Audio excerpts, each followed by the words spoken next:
Testing 1, 2, 3, good. Call meeting in order. Village clerk, please call roll. Burgess. Here. Here. Here. Here. Here. All right, move to item number 2, additional review. We've got the copier proposal. Come on up. And if you would, when you speak in the mic, first of all, it's not on, so Rose, if you turn on, do me a favor, speak real close to it. We're in the peak of this building, so it sounds like we have a large echo, but people in the back cannot hear unless you really get into it. So if you would do a favor, state your name for the record, so she's on the tape. Hi, I'm Phil Faso, and this is Mary Luther Del Rio. We're with Proven Business Systems. We're actually here to represent what we discussed a few weeks ago with you. I believe you've received some new information with a breakdown and what it consists of. Just to make this quick and go through it, you guys have three copiers right now.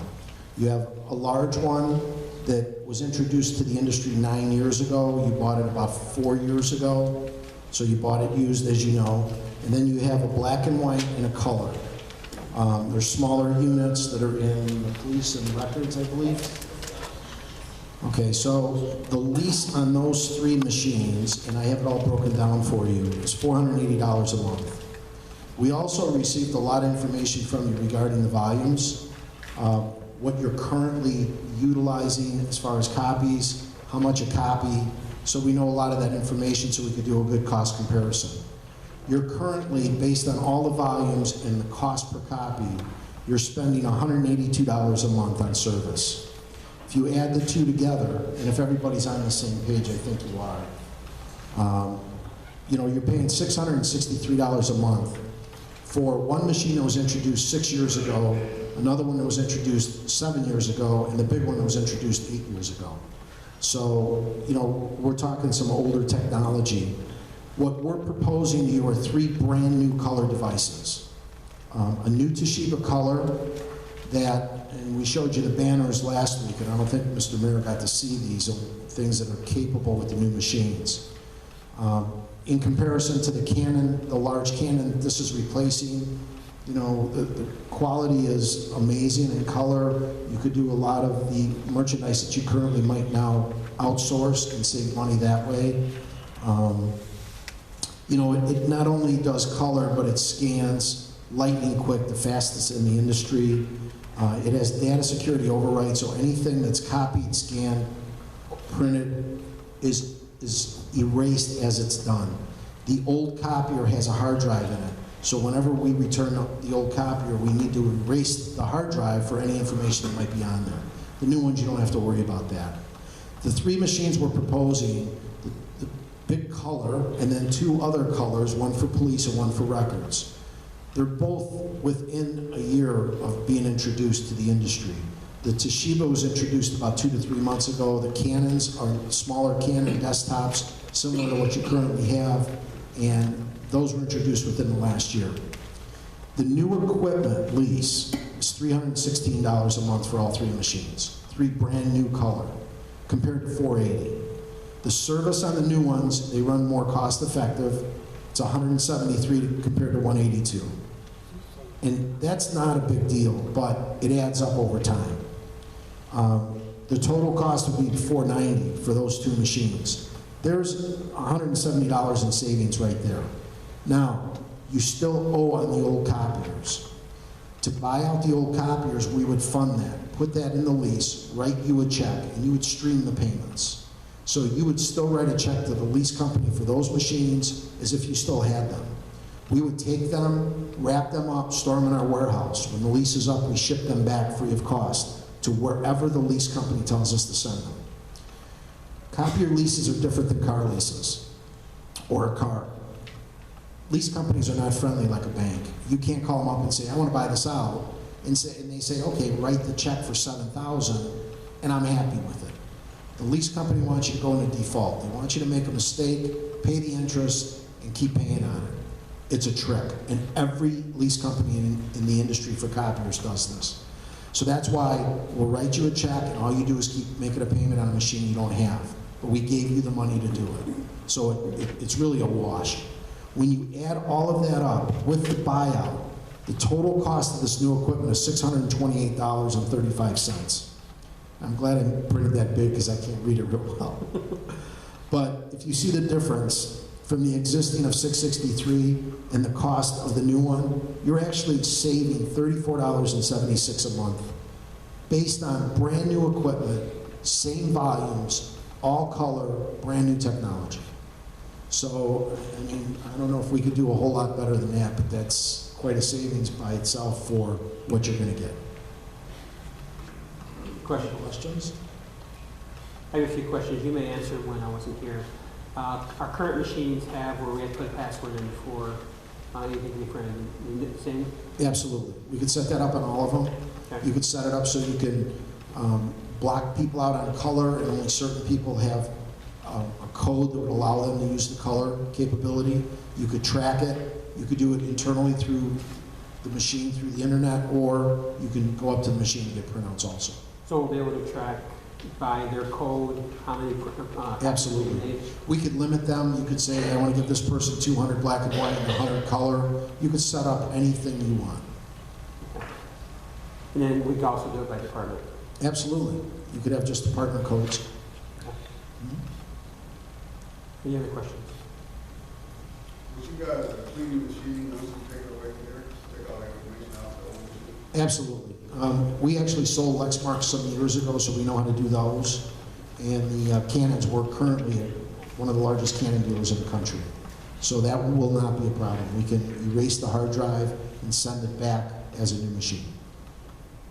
Did you guys change that disk or something, keep it, there have to be a reason for you? There's no reason to have it. It's really, you have to have certain equipment in order to actually read what it's, I mean, it puts it in, it's encrypted in all different kind of, Does this include the rewrites into Word? No, I gave you some other options. I mean, if you wanted to add more features to the machines. So, you know, what we discussed was you don't really use the stapler and the machine doesn't have a fax. So we gave you basically that. The one thing I did throw in is additional drawers on the bottom to hold more paper because your volume warrants it. And I didn't want to be that. But this is a really, really big feature. It's a great feature, and you know, it's what, $9.90 a month? What it is, it's called Rewrite. It's actually a Toshiba product.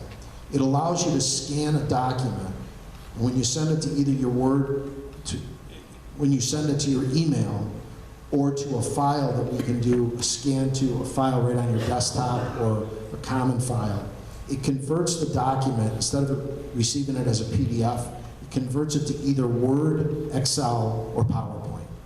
So it's an editable document when you receive it. It's very cool.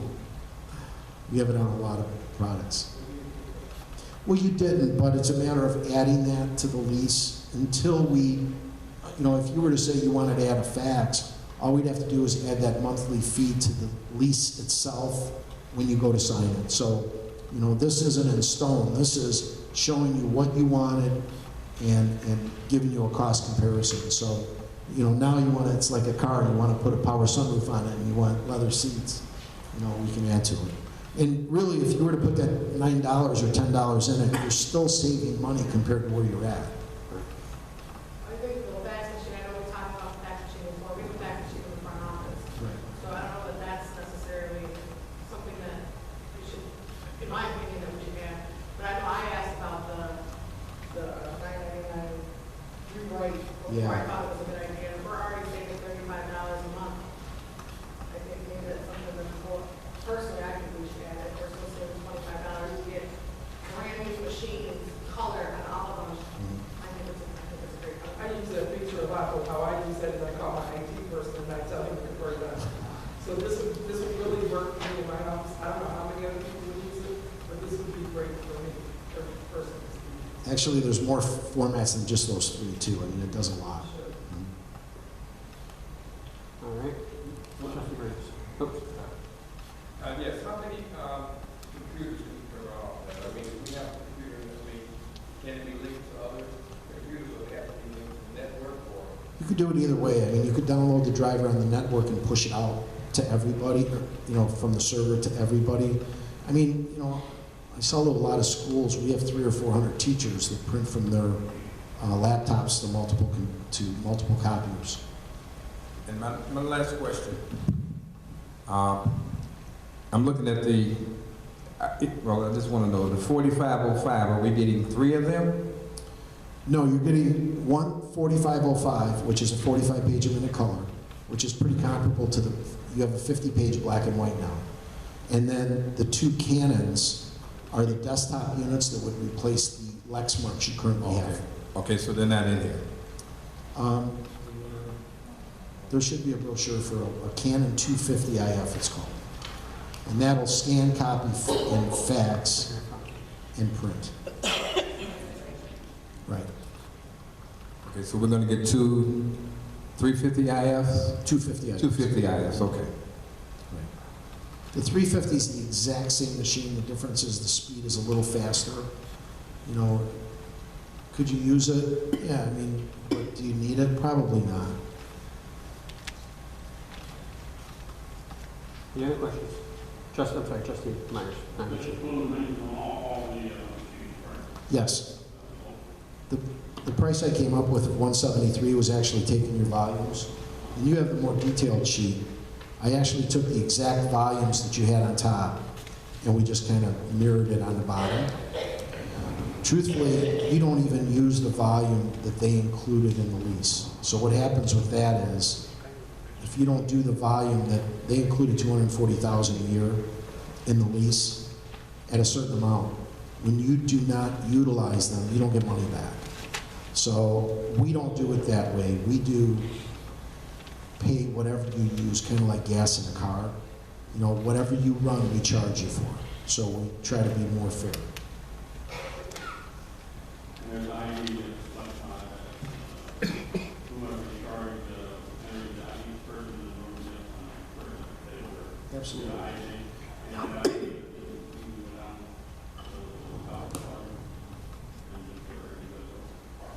We could have it set up so the minute somebody touches the color button, it'll pop up with a code, or you could have it where it's a code all the time. If you want to track even black and white, you could do that.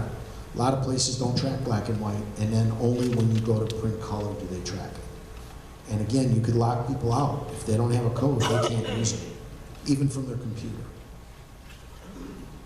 Trustee Washington. Those do that? Oh, yes, absolutely. It does duplex, but now it doesn't staple. No, not still. They say they don't need it. They don't use it. That has that feature, and we said in the beginning, we wanted to use it because of the cost of staples. We have an issue and whatnot, so it's never been. It's not worth it. It was recommended they made the state paper cartridges. It's not worth it. All right, anything else? All right. Hey. There you go.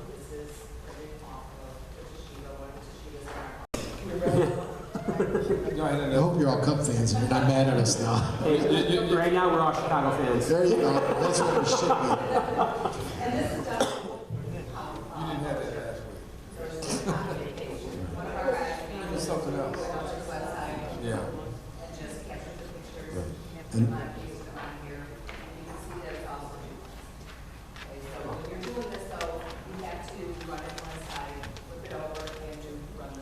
And that's something we'll show everybody once you do it. But this is waterproof, tear-proof, and UV-proof paper. So if you make signs for outside, I mean, we could take your cup of coffee and pour it on here and let it set until tomorrow, wipe it off, and it looks exactly the same.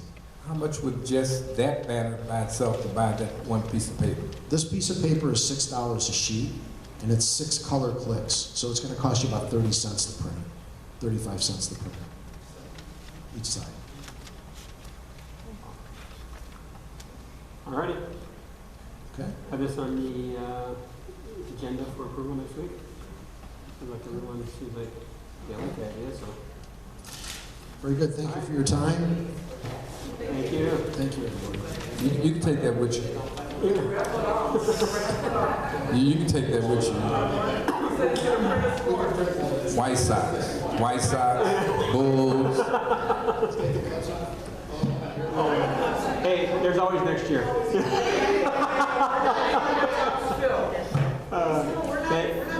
Thank you. Y'all take care. Bye-bye, thank you.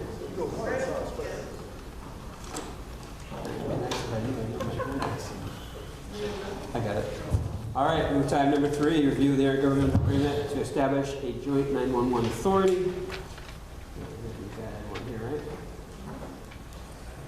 And as I tell everyone, make sure you speak right into the mic so the residents can hear you. And once you get settled, if you will, state your name for the record.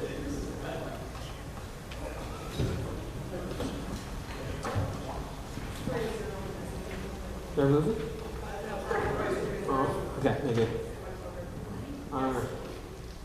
Sure, yeah.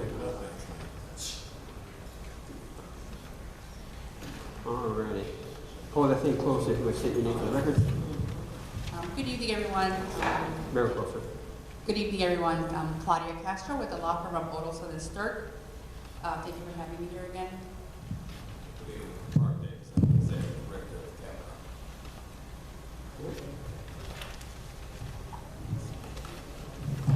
So I'm here back again because as you see on your agenda, we have, and actually 3 or 4 go together. It's the intergovernmental agreement that creates the joint ETSB, the Emergency Telephone System Board. And this IGA contains, includes all 3 municipalities that are currently consolidating under CalCom's dispatch. And that would be Calumet Park, Sauk Village, and Midlothian. The reason this wasn't brought here before, because before what we have were IGAs for dispatch services, which is different than creating a joint TSB. And we had one between Calumet Park and Sauk Village, and Calumet Park and Midlothian, and Sauk Village and Midlothian. So we needed just one that would have all 3 signatures from all 3 mayors. And again, this is to establish a joint ETSB. It is required, a required document under the consolidation plan application that we are going to be submitting to the Illinois State Police and the statewide 911 advisory board for approval for this consolidation. I also prepared an ordinance, and that's just the ordinance that would be to approve the IGA, so it's not establishing or stating anything more than just approving the IGA. So I'm here to answer any questions with regards to the IGA and establishing a joint ETSB. I know we talked about this the last time I was here with regarding to having a joint ETSB, and again, I have the statutes with me and documents with how that is a mandate, and one of the required documents, by us not providing this signed IGA to the, including in the plan application, all 3 municipalities will become non-compliant with the state and subject to enforcement proceedings by the Illinois Attorney General. Thank you.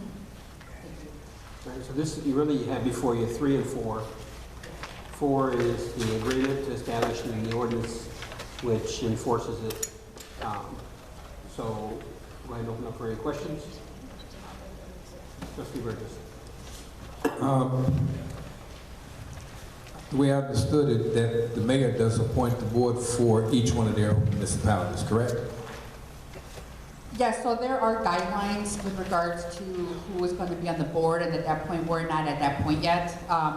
We did put together a committee where right now we just have 3 individuals in that committee, 1 from each municipality, that are going to start reviewing the bylaws. I will be providing them a draft bylaws as well as the requirements under the statute as to who is supposed to be on that board, on the joint ETSB board. So, but at this point, we are not, but to answer your question, it would be the mayor's discretion as to who he wants to appoint, but obviously according to the statutory guidelines with regards to that. And the statutory guidelines are pushing more for your police chief, your fire chief, and your homeland security, and then with the mayor from each community, if I remember right. So That's correct. We talked a little bit about it. So the statutory guidelines are pushing it for your department heads. Yeah, and those are the required ones. I mean, I am going to look into the bylaws to see if there's an opportunity maybe of getting a non-voting member, or just a citizen from each municipality that also the mayor can appoint. But yes, as what you stated, that is what's currently required by state law. Okay, so what I'm asking, is there a limit, a term limit? In other words, if the mayor appoints someone, how long do they stay on that particular board? Is there guidelines, anything in place right now to the scope as far as how long they would serve? In other words, if you appoint someone now, and it could be the police, fire chief, or as the chief, are they on that board for the next 2 years, or are they on that board going to be on the board for the next year, or the term of the mayor, or is there anything in place for that type of language in the ordinance? Let me just verify, but at this point,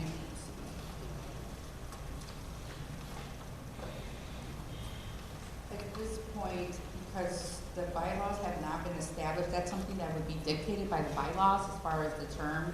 It's hard for me to answer that again because I haven't even drafted the bylaws, and that would be something that the board, not me, that the board would decide as a whole as to the term and again the members and how people can withdraw or be taken out of the board or stuff like that. So from what I see right now, there is. Well, the authority shall consist of public safety members. So that's where you get into your chiefs from your three major departments. I'm sorry, can you repeat that?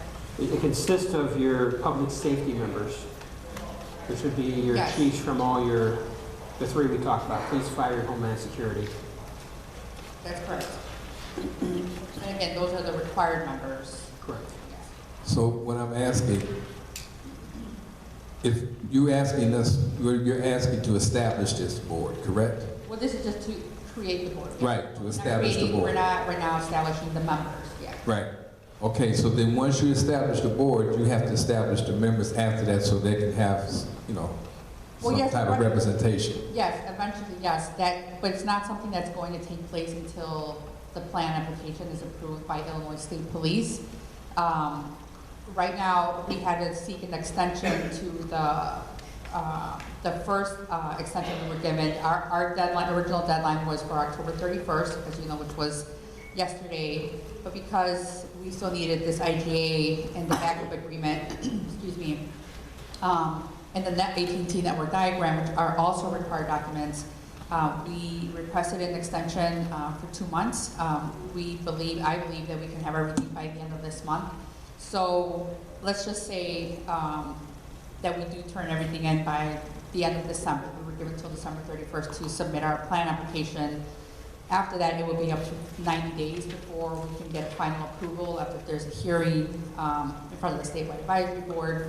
So we're talking about maybe the end of March of when this board will finally become functioning. So we will be working out, obviously, before that to start establishing so that once we get the approval, we're ready to go. But yes, it is something we're going to start working on, but not something that can begin functioning as a board until we get that approval. Now, are you representing all three boards, correct? All three municipalities? Our firm only represents Sauk Village and Kelman Park, not Midlothian. So it'll be a joint input between you and the representative of Midlothian, correct? As far as putting these bylaws or ordinances together? Well, at this point, because CalCom is the primary dispatch center, and they're the ones that are going to be carrying on the duties and the functions of the dispatch services, we represent CalCom. So we've been basically, and the firm itself, have been pretty much doing all of this. The Midlothian attorney has not been involved, only as far as whether they see any changes to the ordinances or IGAs, which they really haven't. They pretty much just have been taking what we've given them and presenting it to their individual board, but I have not been working with the Midlothian attorney. Okay, my last question. I'm sure you have other 911 boards, I'm sorry, not you, but there are other 911 boards throughout the state that do this. Are you going to basically look at what they're doing? Oh, yes. And that's what I was trying to find out. Do they have limits? Is there limitations? Or is it usually the term of the particular board member to be a term limit for when the board is in? In other words, when the new administration is in, which would be, or is it a certain term limit?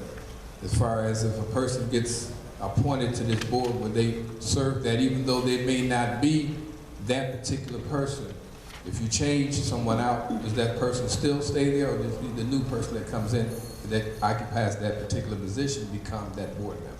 Well, to answer the first part of your question, at this point, I will be, obviously, a lot of the, like, the IGAs and ordinances have been taken from other ones. Everyone's pretty much been using universal type of language, and I will be doing the same with the bylaws. However, in my research, because no entity right now is at that point of beginning their joint ETSB, that I haven't come across any bylaws like that. So, but I'm sure they will be coming around because many are starting to get approved. So, I will be looking into that, and again, that's all that will be determined within the board as to determine how long someone reappointed. And I'm gonna say most of the time, and I'll you trust me, Mayor, next. I must say most of the times when you run across things like this, it's by the end of the term. So like you were talking about where the mayor sits in this, when the mayor, like in my case, when I'm retiring, whoever's the next mayor would step in that place. If the next mayor decides to choose new chiefs, those new chiefs would fill in these positions because they would be the current ones. And it's what I've always seen. Correct. So, trustee Murphy. According to the act on, page 18, section 15-14C, it says that the appointed members of each emergency 911 system board shall serve staggering 3 years term. So whenever the appointment takes, they got to stagger their terms. And then the mayor has to, no, I don't say it's the mayor, it says that board members may be reappointed upon expiration of their terms by the corporate authorities of the county or the municipality. And when their time turned up, it has to be staggered. And that's still, you're looking at something that, I know what you're looking at. The law, sir. Yeah, but there's still some questions about that. So, because this is so new. I mean, it is new, and then they also have, and as you know, the laws always have, they're ambiguous and they can be missing a lot of information that maybe weren't thought of at the time that they were drafted, but they also, Illinois State Police has also drafted administrative rules, although those are silent as to with regards to the board, but I am expecting changes to come next year, but at this point we have to, yes, go by what the current law states. Trustee Lee. Wouldn't you guys look at what current single 911 boards are, and their bylaws, and kind of where they go, and then kind of go from there? Because I understand it as you're basically taking 3 individual 911 boards and putting them together, and there's standards and ways that their boards had to be set up. So I would assume, and I'm not the Illinois State Police or anything, but I would assume that they're going to use the same thing, the same bylaws. There would be, if this would be chiefs, there would be chiefs from all 3 towns. There's going to be the mayor, from all 3 towns, and then going forward from there. And that's how I would assume. Yes, and great question. And one of my specialties is in putting together bylaws. I've done it for many different types of organizations, and so I have, in my research, come across specific, just single ETSB bylaws, including CalCounts and other ones within the area. So those will be, I'm using as my starting point to start drafting, just because I don't want to hold off and wait to see what others are doing. Of course, when other ones come across, I'll see if there's anything that I might need to change. But because I am familiar with drafting bylaws, that yes, that you're right, there's certain requirements and standards of bylaws that should be in. So that's where I'll be starting. So I did quite a few of those. Any other questions?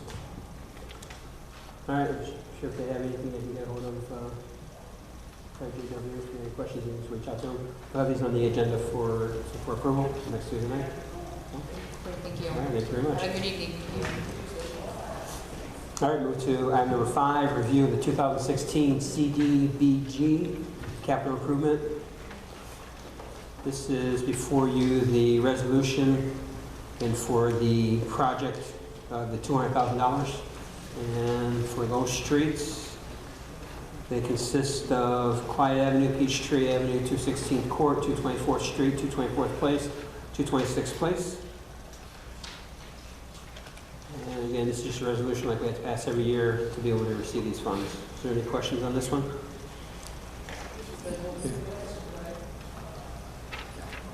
Yeah, I think, I can't remember. But just the same thing we do every time we apply for a CDGB. We didn't get any money last Yeah, year. last year we didn't get it. We applied for 400,000, didn't get it. Year before we get, what, 200,000? So we're back up to 200,000, which is good. I have a question. Yes. Trying to find it. Okay. I don't even know what page it is. It should be a page at the top. It should say E3, E5, or... Exhibit E. Yeah. I guess that, yeah. Exhibit E. This one right here? Yes. Okay. That's the Exhibit E project summary. Okay. The award match, is that our input? MFT. That's where that comes from. Okay. Just wanted to make sure. Yep. So that is going to come out of MFT? Yeah. It's the same thing every year when we get this I going. just didn't, it didn't say, it just said award match, and I thought it was MFT, but it doesn't say that, but I see now, okay. Any other questions? All right. Again, we'll have this on the agenda for next Tuesday night for approval. Move to public comment. All questions and comments must be directed to the mayor. Each speaker will be given 3 minutes to comment on topics of their choice. Each speaker will be allowed 1 opportunity to speak. If you would, when you come, please state your name for the record.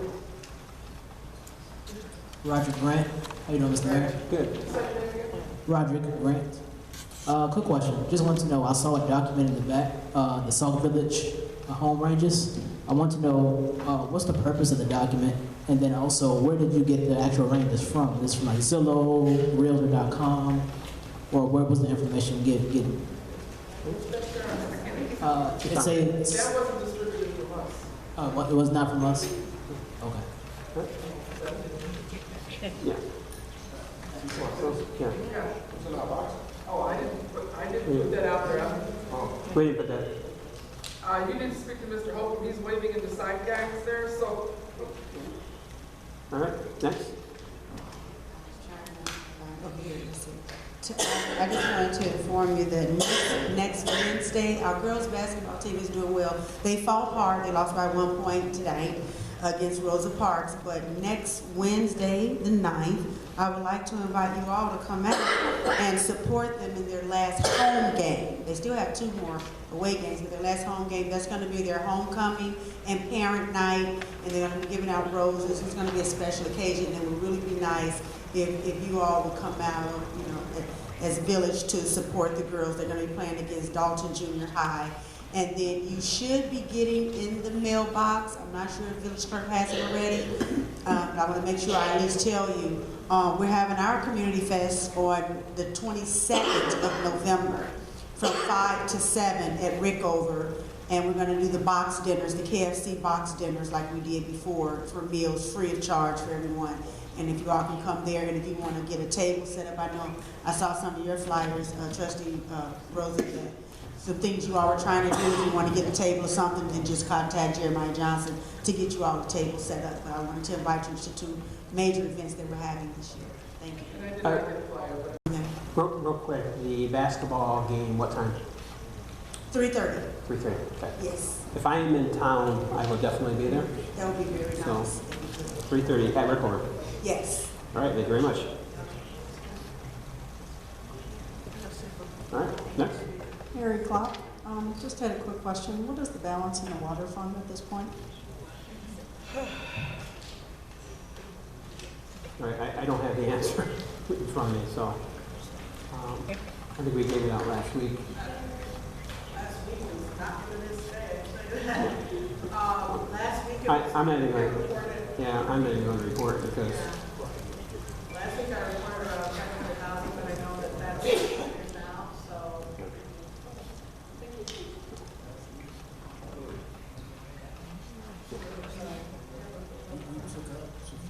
that's the thing. So I don't, that was last week, I don't know, we took out that, I don't know what's coming. Plus the water fund fluctuates Yeah. daily. As people pay their water bills, it's nothing for us to bring in $50,000, $60,000 a day. Yeah. So, all right?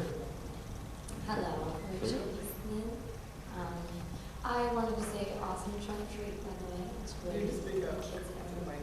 I said awesome trunk or treat. My kids had a great time. It was really cool. Mayor Hanks, I just would like to bring to your attention some things that have been happening. I'm assuming I talked to you about it because I don't know who else to. There are people going around tearing down both mine and Washington House's literature, and we don't very much appreciate it. It's also illegal, and it's part of, you know, things that are going on. So I'm bringing this up to you only because if we were to have done it, we would have been blasted everywhere in pieces of crap by now. So I ask if you can maybe talk to your people or something, because I don't think that that's very respectful or responsible of anyone. We pay for those things, we do those things. I know you're probably confused, but it was Derek Burgess here. He pulled down her things in the Washington Square. Hang on, wait, please. It is not, because I have proof of it, thank you very much. So, I would like it to stop, and it needs to stop. I don't tear down his things, she doesn't tear down his things, so it shouldn't be happening to us either. I have 3 minutes. Hang on. You guys need to stop this right all the time. I have 3 minutes, so shut up. You shut up. Yeah, wow. Wow. They're not accusations, because clearly they were true. Well, they're not true. We ask that you not to attack anyone on the board. You better watch your hands. Okay, but they get to attack everybody every day? No. I just ask that you not attack anyone on the board. Just go ahead, if you have anything, go ahead and continue. Thank you. Okay. That I don't think that it's right that that can happen, because like I said, if anybody did it to them, it would be a holy war, and it's not okay. We pay for these things, we do these things. It's not okay that we're out walking and doing stuff and people feel they have the need to do those things. All right. Anything else? No. All right, thank you very much.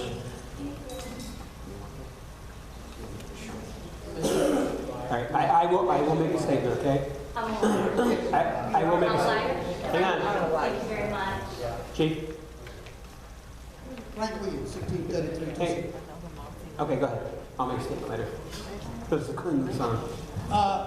Last Tuesday, after we left out of here, we came back by the building about 12 o'clock, and this building was wide open. My suggestion is I think that when you join the meeting, have the police call somebody else and they escort these people out of here, because they stayed up here and left this building wide open. And anybody can come in here, and when people come in at 7 o'clock in the morning, there's no way for them to know who it is, because I know for a fact there's a guy hanging around out there in that park all the time. So my suggestion is to try to get these people out of here so they can close. I know they like to stay around because they have nothing else to do, but we like to get them out so they can go home. Okay? All right. Thank you. Next. All right. There you know.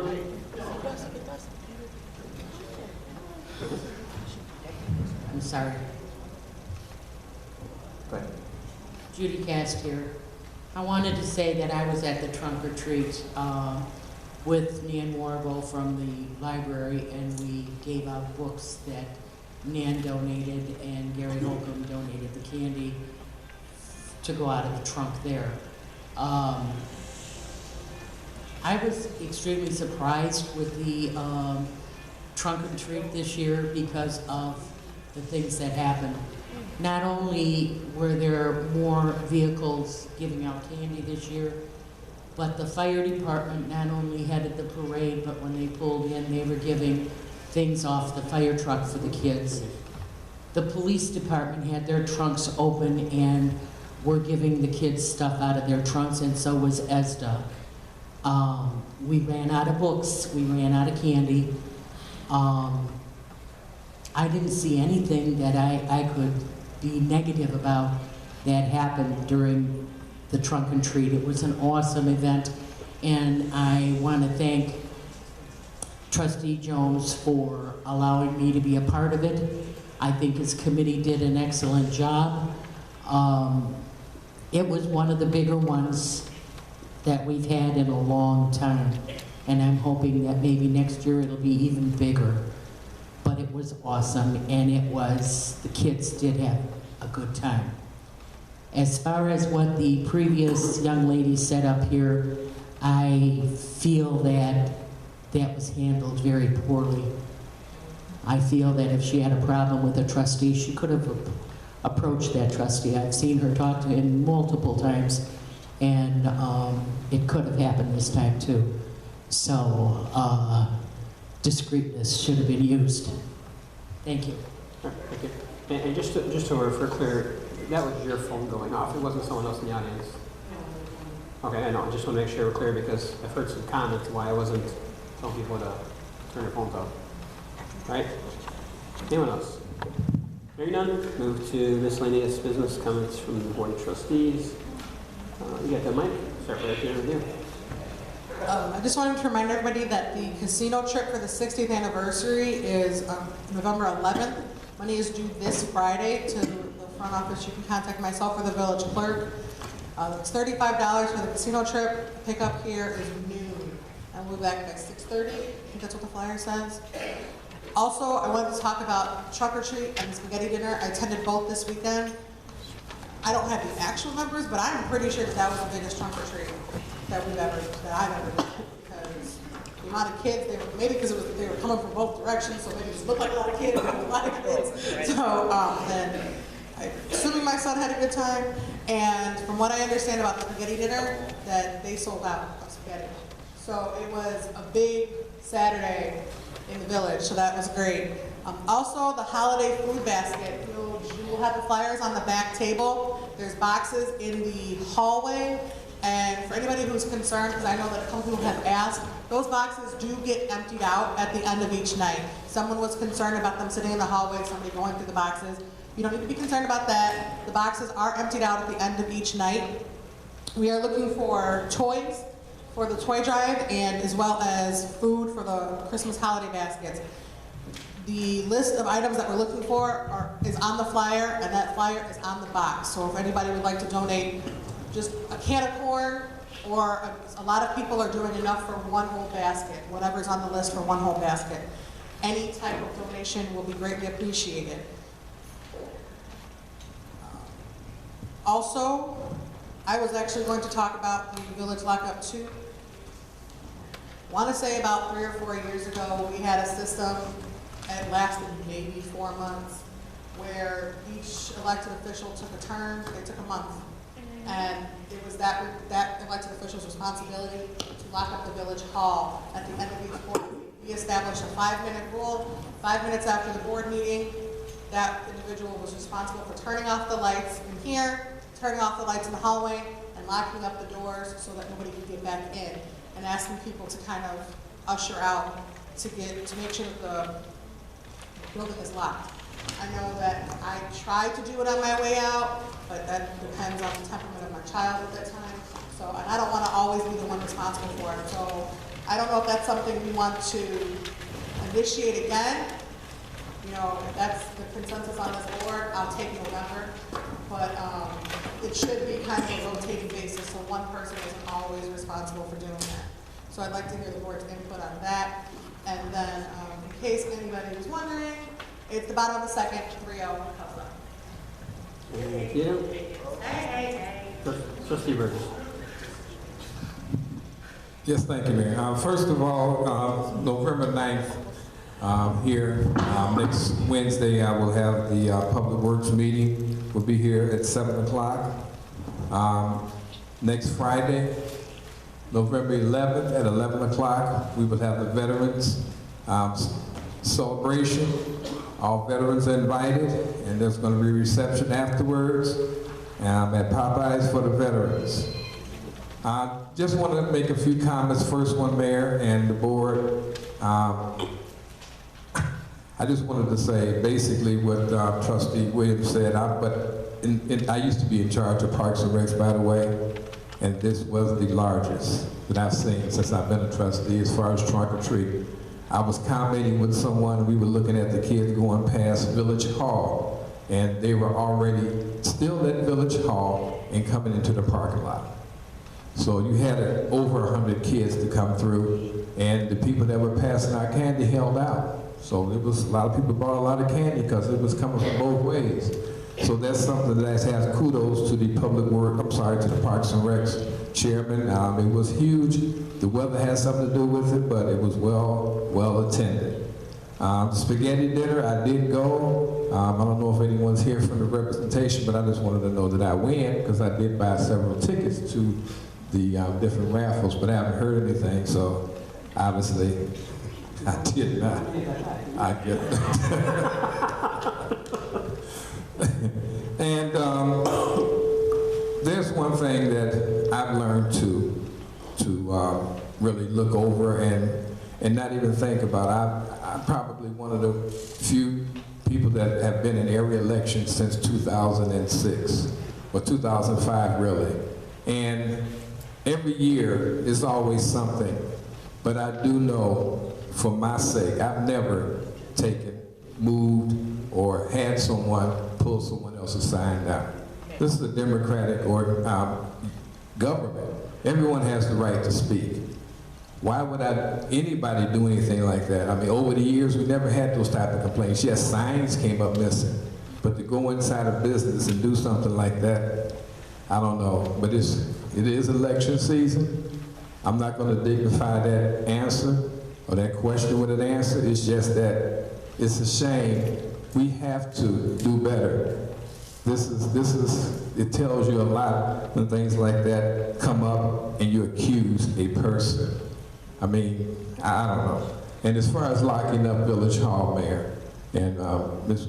Trustee Williams, I used to do it, and you know I used to do it every week. I would throw people out. I would say, last call, let's go. But you're right. We did have a system where trustees took a month and did it, but then it fell to the wayside a few years ago, and it never.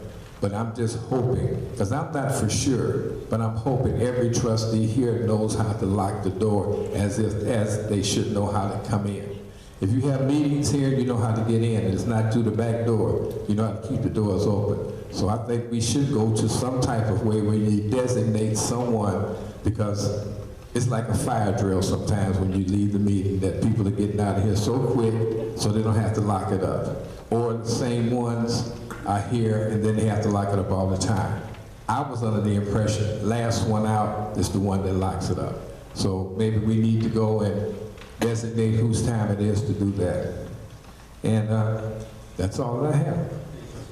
Trustee Tate. Trustee Jones. Well, thanks to everyone that came out to trunk or treat, and I thank the committee, the volunteers, Dunkin' Donuts, Popeye's Chicken, everyone that showed up, and I appreciate the kids were nice and orderly. There wasn't any disrespectful kids that had to be pulled to the side. Some kids came off the basketball court. They came and got candy. All in all, I graded a grade A. The weather was perfect. I don't have anything bad to say about what happened Saturday. The trunk or treat was a great success to me. On November 20th, 2016 at 4 p.m., food, fun, music, and raffle. This is a free community harvest dinner. Please come out and join Robert No Excuse Foundation and the Parks and Recreation Committee for this free event. This will be, if you haven't met Robert, he's a 6th grader at Rickover, and this is his foundation. Him and his mom, they go out on Sundays. They cut hair for the homeless. They feed the homeless. This young man is an inspiration, and we all should support him. And I hope we all get a chance to meet him on that day, and just say thanks, because he could be doing something different, and he should be inspiring to a lot of other kids. And this is a great opportunity to show what you can do from your heart. He's given a lot at a young age, and he's showing me, and I appreciate him showing the respect and of life that he's given. And that's something some of us can learn from. And I hope to see you all on that day. And Parks and Recs committee meeting is this Thursday, 7 o'clock here in the Village Hall. That's it. Thank you, Trustee. Trustee Marshall. Thank you, Mr. Mayor. I just want to thank all of those residents that's been turning on their front and back porch lights. We have seen a great significance with the numbers going up, with people doing that to light up the neighborhood. So I want to thank all those residents that's been participating with that. Also, I want to just briefly mention a statement that was made earlier. You can't control what people do and what people say. Nevertheless,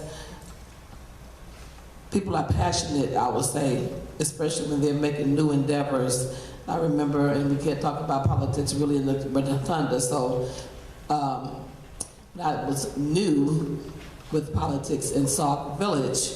I didn't know that I couldn't stand at the podium and say, I'm going to run for trustee one day. I didn't know I couldn't say that here. So sometimes when people don't know the guidelines and the parameters, they don't know that they're out of order until you let them know. That's what training the community is all about. But I do want to say that all of my literature was taken down from all over the village and thrown away, and they are residents, and there are businesses that said it was done by village employees, and I'm not going to say categorically who those employees are. I did make the necessary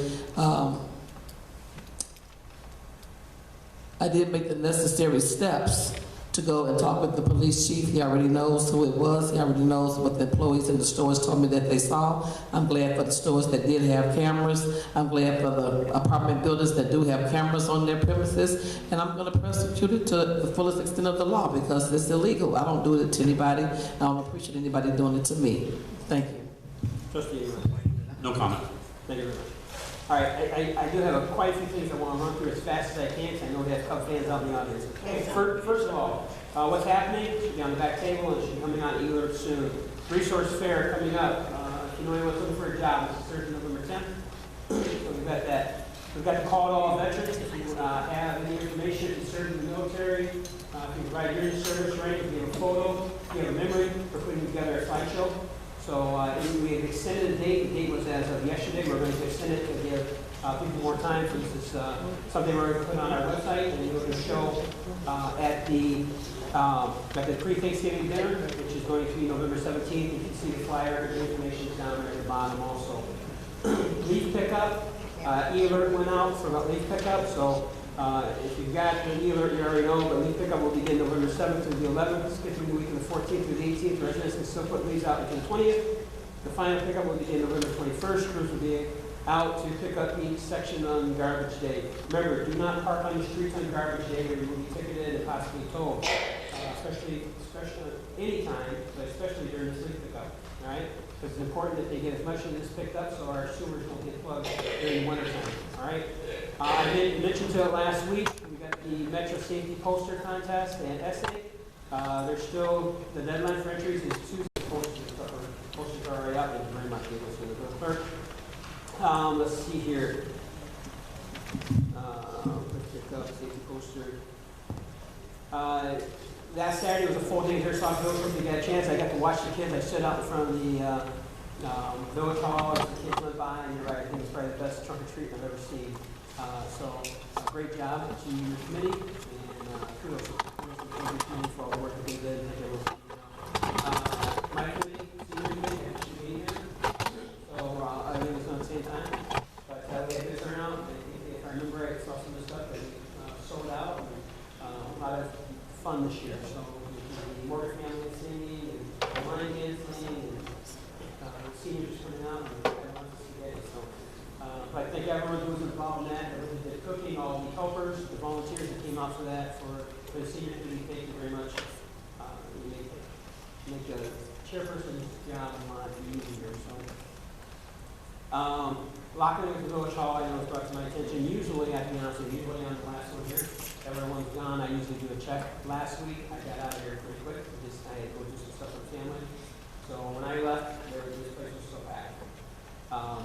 But usually I'm the one that goes off and walks through and make sure everything's locked, and last week I did not. So again, the last trustee that's here should be the one who's locking. If you're still here, if you're still meeting with residents, and you walk that last resident out, you should be the one to make sure that door's locked. Again, a lot of times I don't stay. Tonight, we get out here, see like that, all right? I'll just respond to election year. Election year, you know, there's a lot of election material stuff coming out. The statement was about asking my people. The only my people that I know would be my family, my kids. So I would definitely tell my kids not to take anyone's letter. So, again, you know, if you've been in this as long as some of us, every year election material is taken down. Every year someone's signs. We had vandalized signs one year, actually, 2005. They set our signs on fire. They spray painted them, squashed us. And again, it happens. You don't like to see it happen, but it does. And then lastly, been looking at the budget for the 6-year review, or 6-month review. Sorry about that. I'll be getting this out and going through the final numbers to make sure, but you know, we're doing pretty good. Department heads, I have to say, department heads, great job. I'm gonna run through this real quick because it's going to be coming out probably in the next few days after I verify the numbers. 6 months into our budget for this year, 50% to our budget. The general fund expenditures has only spent 48.4% of our budget. That's 50% into our budget here. Let me give you some of these other things. Under the general fund, you've got other departments, administration. They're a little high, but we paid stuff off, so we're in good shape. It's been 67% of the budget. So we got stuff that we don't have to pay off now, so it's been paid. Elected officials, the one sitting up here, we're 46% into our budget, so we're still under the 50% mark. Public grounds and buildings is at 45%. Police department is only at 40%. Great job, Chief. And we're going to talk a little bit about some things we're going to look at. Community development is at 56%, almost 57%. Homeland security is at 47%. Streets so far is only at 7%. Parks and Recs is at 39, almost 38% of your budget. So great job at in those areas. We'll get some. I'm working on some charts and stuff like that for the residents. So we'll get this stuff put on my blog shortly, probably in the next few days. Let's talk about the fire fund. Fire chief's doing a great job, 44.69%, so 45% of the budget, 50% through the year. Water fund is only at 35% of their budget, and the sewer fund is only at 53, almost 54% of their budget. So the department heads are doing a great job. Some things that, you know, as I look at the budget, there's going to be things that we're going to focus on over the next 6 months. While the police department is only at 40% of their budget, we know that overtime is high, okay? The chief can come down with a ton of information to tell you why it's high. We've got 3 officers off right now. We've had some homicides in our village. There's been other things that's happening that the chief has been able to manage, which requires the overtime. But still, here we are 50% through the year, it's only spent 40% of the budget. And on top of it, to be able to keep up with everything. Public Works, overtime's high. We already know about that because we said go out there and cut the trees down, replace fire hydrants, water and breaks, and they're still below the 50% mark. So that's one area we're going to look at next 6 months overtime. We're also going to continue looking at vehicle expense. Right now, we've got our vehicles, some of them are starting to die to death. They're starting to get older. I'm telling you right now, the next administration, whoever it is going to have to start looking at considering purchasing new vehicles. Okay? So, you know, while you're out there campaigning, you might want to start looking at how you're going to purchase new vehicles, okay? Because the older vehicles are starting to die to death. We're going to start working with our department heads to start pulling the older fleet out, looking at how we're going to put money into our newer cars so that they're up and running, and then we spend our money wisely. No sense on cars and trucks that are so old, there's no sense on putting money into them anymore. Okay? There's some other things that we're looking at. As we look at the budget, we're going to focus on those areas. And hopefully we're looking at next year, we want to be able to be below that 100% mark at the end of the budget year. Every single department, and that's what we're going to continue pushing for. So that these department heads are going to do more with less and able to get work done. So, again, look for my blog. This is coming out probably by the end of the week. I have to go off and just double check and tweak some numbers. And you'll see the charts. We put some nice colored charts on those also. So, with that said, I would ask for a motion to adjourn. Got a motion, is there a second? Got a motion, a second, all in favor, say aye. Aye.